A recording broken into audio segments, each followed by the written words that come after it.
കല്യാണം കഴിഞ്ഞ ഒരു 70% പെണ്ണുങ്ങളും ഇപ്പൊ ഇരുന്ന് ചിന്തിക്കുന്നത് ഇതൊക്കെയായിരിക്കും. ഇതിനേക്കാൾ നല്ല ഭർത്താവിനെ കിട്ടിയിരുന്നെങ്കിൽ, ഇതിനേക്കാൾ നല്ല വീട്ടിലേക്ക് കെട്ടിച്ച് വിട്ടിരുന്നെങ്കിൽ, ഇതിനേക്കാൾ നല്ല അമ്മായി അമ്മേനെ കിട്ടിയിരുന്നെങ്കിൽ. നിങ്ങളുടെ ഏറ്റവും വലിയൊരു പോരായ്മ ഇതാണ്. നിങ്ങൾക്ക് ഒരഭിപ്രായം ആയിരിക്കില്ല. ഏതൊരു വിഷയത്തിലും 3-4 അഭിപ്രായങ്ങൾ ഉണ്ടാവും.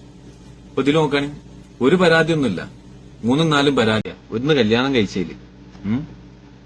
ആണുങ്ങളെ കണ്ട് പഠിക്കി. ഇങ്ങനെ ഒരാളെ കുറ്റം കണ്ടെത്തുക, കുറവുകൾ കണ്ടെത്തുക, ആ വക പരിപാടിയില്ല. പ്രത്യേകിച്ച് കല്യാണത്തിന്റെ കാര്യത്തിൽ നിങ്ങൾ എവിടെയെങ്കിലും കേട്ടിക്കണം ഇതിനേക്കാളും സ്വത്തുള്ള ഒരു പേരിൽ നിന്ന് കെട്ടിയിരുന്നെങ്കിൽ, അല്ലെങ്കിൽ ഇതിനേക്കാളും വലിയൊരു പേരിൽ നിന്ന് കെട്ടിയിരുന്നെങ്കിൽ, അമ്മോസാങ്ക് ഇതിനേക്കാളും വേറൊരു നല്ലതിനെ കിട്ടിയിരുന്നെങ്കിൽ, അങ്ങനെയൊക്കെ ഇല്ല. ആണുങ്ങൾക്ക് അന്നും ഇന്നും പറയാണ്ട് ഒരൊറ്റ കാര്യമായിരിക്കും, കല്യാണമേ. ഞങ്ങൾ വിവാഹം കഴിഞ്ഞ സ്ത്രീകൾക്കും ഇതേ അഭിപ്രായം തന്നെയാണ്. കല്യാണം വേണ്ട എന്ന് തന്നെയാണ് ഞങ്ങളുടെ അഭിപ്രായം. പിന്നെ ഞങ്ങളാരും ഒരു ആണിൻ്റെയും വീട്ടിൽ ചെന്നുകൊണ്ട് ആണ് ചോദിക്കാറൊന്നുമില്ല. നിങ്ങൾ ആണുങ്ങൾ തന്നെയാണ് പെണ്ണ് ചോദിക്കാൻ വരാറ്. പിന്നെ 2-3 കെട്ടുന്നതും ഭാര്യ മരിച്ച 1 മാസം തികയാതെ വിവാഹം കഴിക്കുന്നതും ഈ പറയുന്ന കല്യാണമേ വേണ്ട അറിയുന്ന ആണുങ്ങൾ തന്നെയാണ്.